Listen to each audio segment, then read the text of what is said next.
గుంటూరు అంటేనే మిర్చి, మిర్చి అంటేనే గుంటూరు. ప్రపంచవ్యాప్తంగా ఘాటైన మిర్చికి గుంటూరు ఎంతో ప్రసిద్ధి చెందింది. గుంటూరులో సాగయ్యే మిర్చి ప్రపంచవ్యాప్తంగా అనేక దేశాలకు ఎగుమతి అవుతుంటుంది. అమెరికాతో పాటు యూరోప్ కంట్రీస్, వాటితో పాటు మన చుట్టుపక్కల ఉన్న దేశాలు, ప్రధానంగా చైనా, బంగ్లాదేశ్, శ్రీలంకతో పాటు తూర్పు ఆగ్నేయాసియా దేశాలుగా చెప్పబడే థాయిలాండ్ కావచ్చు, మలేషియా, ఫిలిప్పైన్స్, ఇటువంటి అన్ని దేశాలకు కూడా ఇక్కడ సాగయ్యే మిర్చి ఎగుమతి అవుతూ ఉంటుంది. ప్రతి ఏటా గుంటూరు మిర్చి మార్కెట్ యార్డ్ నుండి 10,000 కోట్ల రూపాయలకు పైగా విదేశీ మారక ద్రవ్యం కూడా లభిస్తూ ఉంటుంది. ఇంతటి ఘాటైన మిర్చి సాగయ్యే గుంటూరులో ప్రస్తుతం ఎటువంటి పరిస్థితులు ఉన్నాయో తెలుసుకుందాం. ఎందుకంటే ప్రస్తుతం ఎలినినో ప్రభావంతో వర్షాలు లేకపోవడంతో తీవ్ర కరువు పరిస్థితులు గత 3 నెలలుగా కనుక మనం చూసుకున్నట్లయితే జూన్, జూలై, ఆగస్టు నెలల్లో కురవాల్సిన వర్షాల కన్నా కానీ సాధారణ వర్షపాతం కన్నా తక్కువ వర్షాలు నమోదైన పరిస్థితి అయితే ఉంది. ఈ నేపథ్యంలోనే వరి సాగు చాలా కష్టంగా మారిన నేపథ్యం ఉంది. మరొక వైపు ఆరుతడి పంటల కింద చూసుకున్నట్లయితే పత్తి కావచ్చు, మిరప కానీ సాగు చేయొచ్చు. కానీ మిరప సాగుకి, ఎందుకంటే రాష్ట్రం మొత్తంలో సాగయ్యే 30% ఒక్క గుంటూరు జిల్లాలోనే సాగయ్యే పరిస్థితి నెలకొని ఉంది. కాబట్టి ఎటువంటి పరిస్థితులు ఉన్నాయి, అసలు సాగు అవుతుందా లేదా, వర్షాల పరిస్థితి ఏంటి, ఏ విధంగా ఉంది అనేది తెలుసుకుంటే ప్రధానంగా రాష్ట్ర వ్యాప్తంగా కూడా 5 లక్షల ఎకరాల్లో మిర్చి సాగు అవుతూ ఉంటే ఒక్క గుంటూరు జిల్లాలోనే 1,50,000 ఎకరాల సాగు అవుతూ ఉంది మిర్చి. అయితే ఇప్పుడు మిర్చి ప్రస్తుతం ఆగస్టు నెల మధ్యలో వచ్చే నాటికి సాధారణ వర్షపాతం నమోదై ఉంటే మిర్చి సాగయ్యేది. దాదాపుగా నర్సరీలు అన్నింటిలో కూడా మిర్చిని పెంచుతూ ఉంటారు. నర్సరీతో పాటు అక్కడక్కడ కూడా ఈ మిరపనారుని బావుల కింద, బోర్ల కింద పోసుకుంటూ ఉంటారు రైతులు. ఎందుకంటే 45 రోజుల పాటు ఈ నారును పెంచుకున్న తర్వాత తిరిగి వాటిని సిద్ధం చేసుకున్న పొలాల్లో నాటుతూ ఉంటారు. ఇదంతా కూడా వ్యవసాయంలో భాగంగా రైతులు ప్రతి ఏటా అవలంబించే పద్ధతి. ప్రస్తుతం నర్సరీల్లో పెరిగిన తర్వాత 45 రోజులు కాగానే ఆ నారును తీసుకువచ్చి పొలాల్లో వేయాల్సిన పరిస్థితి అయితే నెలకొని ఉంది. కానీ ప్రస్తుతం వర్షాలు లేకపోవడంతోనే తీవ్రంగా కరువు పరిస్థితులు నెలకొన్న నేపథ్యంలో మిర్చి సాగయ్యే పరిస్థితి అయితే కనిపించడం లేదు. దాదాపుగా ఇప్పటికే సగానికి పైగా, అంటే దాదాపుగా 1,50,000 ఎకరాల్లో సాగు చేస్తారనుకుంటే ఇప్పటికీ దాదాపుగా 75,000 ఎకరాల నుంచి 1,00,000 ఎకరాలకి మిర్చి నాట్లు పూర్తి అవ్వాల్సి ఉండగా ఇప్పటి వరకు 2,000 ఎకరాలు, 2,000 ఎకరాల్లో కూడా మిర్చి సాగు అవ్వని పరిస్థితి అయితే నెలకొని ఉంది. ఎందుకంటే రైతులంతా కూడా వర్షాల కోసం ఆకాశం వైపు ఆశగా ఎదురు చూస్తూ ఉన్నారు. ఒకవైపు నుంచి నర్సరీల్లో కావచ్చు, లేదా ఎక్కడైనా బోర్లు, బావుల్లో కావచ్చు, ఇప్పటికే పోసిన నారు 45 రోజులు దాటిపోతుంది. సాధారణంగా 45 రోజుల నుంచి 60 రోజుల మధ్య నారు కోతకు వస్తుంది. అంటే నారును పీకి మరలా తిరిగి పొలాల్లో నాటుకోవాల్సి ఉంటుంది. కానీ అటువంటి నారుని, పెంచిన నారుని తీసుకువెళ్ళి నాటే పరిస్థితి అయితే కనిపించడం లేదు.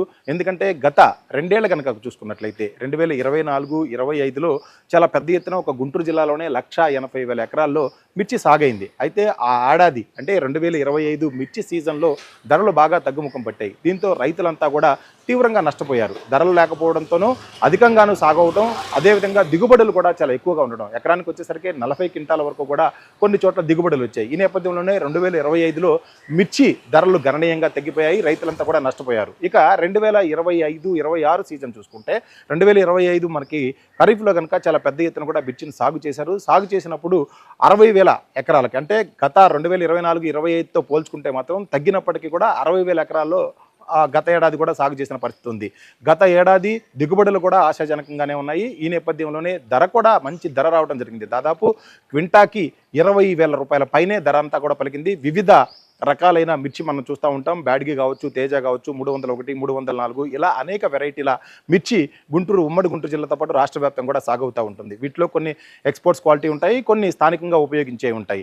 ఈ నేపథ్యంలోనే మొత్తం మీద కనుక చూసుకుంటే గత ఏడాది సీజన్లో గుంటూరు మిర్చి మార్కెట్ యార్డ్లో క్వింటాకి 20,000 రూపాయల పైనే ధర పలికింది. అత్యధికంగా 27,000 రూపాయల వరకు కూడా వెళ్ళింది. దీంతో రైతులంతా కూడా కొంత ఆశాజనకంగా ఈ ఏడాది పంట సాగు అవుతుంది, మంచి ధర వస్తుంది, ఆ లాభాలు కూడా వస్తాయన్న ఆశతో చాలా కాలంగా ఎదురు చూస్తూ ఉన్నారు. కానీ గత ఏడాదిలో సాగు చేసిన 60,000 ఎకరాల కంటే కూడా ఈ సంవత్సరం 1 ఎకరా కూడా ఎక్కువ సాగు చేసే పరిస్థితులు అయితే కనిపించట్లేదు. ఎందుకంటే ఎలినో మనకు స్పష్టంగా కనపడుతుంది. వర్షాలు లేవు కాబట్టి రైతులు సాగు చేసే పరిస్థితి కనిపించట్లేదు. ఎందుకంటే మిర్చి సాగు చేయాలంటే కనీసం వారానికి ఒకసారైనా కూడా సాగునీరు పెట్టాల్సి ఉంటుంది. ఇటువంటి పరిస్థితుల్లో సాగర్ కావచ్చు, శ్రీశైలంలో కొంతవరకు ప్రాజెక్టులో నీరు ఉన్నప్పటికీ సాగర్ అయితే ఇంకా పూర్తి స్థాయిలో డెడ్ స్టోరేజ్కి చేరిన నేపథ్యం ఉంది. ఎక్కడా కూడా పైనుంచి ఎగువ నుంచి వచ్చే వరద అయితే లేదు. ఈ నేపథ్యంలోనే సాగర్ ఆయకట్టు కావచ్చు, లేదా ఇటు ప్రకాశం బ్యారేజ్ నుంచి వచ్చే నీళ్ల ఆయకట్టు కావచ్చు, ఎక్కడా కూడా పూర్తి స్థాయిలో నీళ్లు వచ్చే అవకాశం అయితే కనిపించడం లేదు. నీరు లేకుంటుంటే బోర్ల కింద, బావుల కింద సాగు చేయాలన్నా కూడా చాలా చోట్ల కూడా ఇప్పటికే బోర్లన్నీ ఎండిపోయి, బావులన్నీ ఎండిపోయి కనిపిస్తున్నాయి. కాబట్టి బోర్లు, బావుల కింద కూడా మిర్చి సాగు అయ్యే పరిస్థితి కనిపించడం లేదు. గత ఏడాదితో పోలిస్తే ధర ఆశాజనకం ఉండొచ్చు. మరొక వైపు గుంటూరు మిర్చి మార్కెట్ చుట్టూ కూడా దాదాపు 120 కోల్డ్ స్టోరేజ్ల వరకు ఉన్నాయి. ఈ కోల్డ్ స్టోరేజ్లు అన్నీ కూడా పూర్తిగా, అంటే ఇప్పటి వరకు అయితే ప్రతి ఏటా కనుక మనం చూసుకున్నట్లయితే పూర్తిగా నిండుండేవి. కానీ గత ఏడాది తక్కువ ఎకరాల్లో విస్తీర్ణం సాగవడం, అదేవిధంగా ఎక్స్పోర్ట్ కూడా ఎక్కువగా ఉండడంతో కోల్డ్ స్టోరేజ్లు అన్నీ కూడా ఖాళీగా కనిపిస్తున్నాయి. కనీసం 50% కూడా కోల్డ్ స్టోరేజీల్లో స్టాక్ లేదు. కాబట్టి ఇప్పుడిప్పుడే ఇంకా కూడా ధరలు పెరుగుతూ వస్తూ ఉన్నాయి. కానీ సాగు మాత్రం లేకపోతే ఈ ధరలు ఇంకా పెరిగే అవకాశం కనిపిస్తూ ఉంది. ప్రధానంగా చైనాకి మనం ప్రతి ఏటా కూడా 30% ఎగుమతులు ఇక్కడ గుంటూరు మిర్చి మార్కెట్ యార్డ్ నుంచి చేస్తుంటారు. అదేవిధంగా శ్రీలంక, బంగ్లాదేశ్ కూడా వెళ్తూ ఉంటాయి. కానీ రైతులు మాత్రం చాలా ఆశగా ఎదురు చూస్తున్నారు. ఆశగా చూస్తున్నప్పటికీ కూడా వర్షాలు లేకపోవడంతో సాగే పరిస్థితి కనిపించడం లేదు. ఇప్పటి వరకు వ్యవసాయ శాస్త్రవేత్తలు చెప్తా ఉన్నారు, ఎందుకంటే వర్షాలు తక్కువగా ఉంటున్నాయి కాబట్టి ఆరుతడి పంటల్లో కూడా ఆచితూచి సాగు చేసుకోవాలి. కానీ మిర్చి కానీ ఎక్కడ సాగు చేయాలని చెప్పి రైతు వ్యవసాయ శాస్త్రవేత్తలు కూడా చెప్పిన దాఖలాలు కనిపించడం లేదు. ఎందుకంటే వీళ్ళు ఆరుతడి పంటల కింద కంది కావచ్చు, లేకపోతే ఇటువంటి పెసర, మినుము లాంటి పంటలు మాత్రమే సాగు చేసుకోవాలని సూచిస్తున్నారు. కానీ మిర్చి లాంటి సాగునీరు అధికంగా అవసరమయ్యే పంటలను సాగు చేసుకోవద్దని వ్యవసాయ శాస్త్రవేత్తలు చెప్తున్నారు. కానీ కొంతమంది రైతులు మాత్రం ఇప్పటికే దాదాపు ఎకరానికి వచ్చేసరికి 25 నుంచి 30 వేల రూపాయలు కౌలు చెల్లించి పొలాలను కౌలుకు తీసుకోవడం జరిగింది. మరొక వైపు 6 నుంచి 7 వేల రూపాయలు కూడా ఖర్చు పెట్టి విత్తనాలను కూడా ఇప్పటికే నారుమల్లి రూపంలో సిద్ధం చేసుకున్న నేపథ్యం కనిపిస్తుంది. మొత్తం ఒక ఎకరం మిర్చి సాగు చేయాలంటే ప్రస్తుతం ఉన్న పరిస్థితుల్లో 4.5 లక్షల రూపాయల వ్యయం అవుతుంది. కానీ ఒక 20 నుంచి 30 క్వింటాలు కనుక మిర్చి దిగుబడి వస్తే 20 వేల రూపాయల పైన కనుక మనకు ధర కనుక ఉన్నట్టయితే 5-6 లక్షల రూపాయలు మొత్తం మీద ఆదాయం వచ్చే అవకాశం కూడా కనిపిస్తుంది. కాబట్టి అధిక ఆదాయం రావాలంటే మిర్చి సాగు చేయాలన్న భావనలో రైతులు ఉంటారు. ఈ నేపథ్యంలోనే వర్షాలు కొంచెం తక్కువగా ఉన్నప్పటికీ, సాగునీరు తక్కువగా ఉన్నప్పటికీ ఖచ్చితంగా మిర్చి సాగు చేద్దామన్న ఆలోచన మాత్రమే మన అన్నదాతల్లో కనిపిస్తుంది. కానీ ఈ ఏడాది ఇప్పటి వరకు కనీసం 2,000 ఎకరాల్లో కూడా ఇప్పటి వరకు మిర్చి సాగవలేదంటే పరిస్థితి ఏ విధంగా కూడా అర్థం చేసుకోవచ్చు. రానున్న రోజుల్లో మిర్చి ధరలు కూడా పెరగబోతూ ఉన్నాయి. ఇప్పటికే కూడా కంటిన్యూస్గా గత 6 నెలల కాలంలో చూసుకున్నట్టయితే కంటిన్యూస్గా మిర్చి ధరలు పెరుగుతూనే ఉన్నాయి. కాబట్టి ఈ సంవత్సరం క్రాప్ సాగు తక్కువగా ఉండడం, అదేవిధంగా దిగుబడుల మీద కూడా ఖచ్చితంగా ప్రభావం చూపించే అవకాశం కనిపిస్తుంది. ఎందుకంటే మనకు సాధారణ వర్షపాతం కనుక ప్రతి నెలలో నమోదవుతూ ఉంటే మిర్చి దిగుబడులు కూడా 20 క్వింటాలు, ఎకరానికి 20 క్వింటాలు పైగానే వస్తాయి. అత్యధికంగా 40 క్వింటాలు దిగుబడి వచ్చే కొన్ని చోట్ల అయితే అటువంటి అవకాశం కూడా ఉంటుంది. ఉమ్మడి గుంటూరు జిల్లాలోనే 30% క్రాప్ సాగుతుంది అనుకున్నాం. అదేవిధంగా గుంటూరు తర్వాత ప్రకాశం కావచ్చు, కర్నూలు కావచ్చు, కృష్ణా జిల్లాల్లో వీటన్నిటిలో కూడా మిర్చి సాగు అవుతుంది. ఇంకా కొన్ని చోట్ల అయితే విజయనగరం, శ్రీకాకుళం జిల్లాల లాంటి చోట్ల కూడా మిర్చిని సాగు చేస్తున్నారు. మొత్తం మీద ఎల్నినో ప్రభావంతో వర్షాలు లేకపోవడం, అదేవిధంగా ప్రాజెక్టుల్లో నీరు వచ్చి కాలువల్లోకి నీరు వచ్చే అవకాశం కూడా లేకపోవడంతో రైతులంతా కూడా మిర్చి సాగు చేద్దామని సిద్ధం చేసుకున్న పొలాలన్నీ కూడా బీడుబారిపోయినట్టు కనిపిస్తున్నాయి.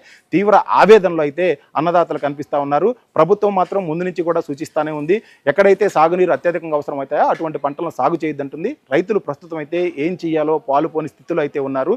వర్షాలు కురుస్తాయి, సాగు అవుతుంది. ఎందుకంటే కనీసం సెప్టెంబర్లో అన్నా సాగు చేస్తే మనకి మార్చి, ఏప్రిల్, మే వరకు కూడా మిర్చి కోతకు వచ్చే అవకాశం ఉంటుంది. కాబట్టి ఆ దిశగా అయినా సరే రైతులు ఆశగా ఎదురు చూస్తున్న పరిస్థితి మనకి గుంటూరు జిల్లాలో కనిపిస్తుంది.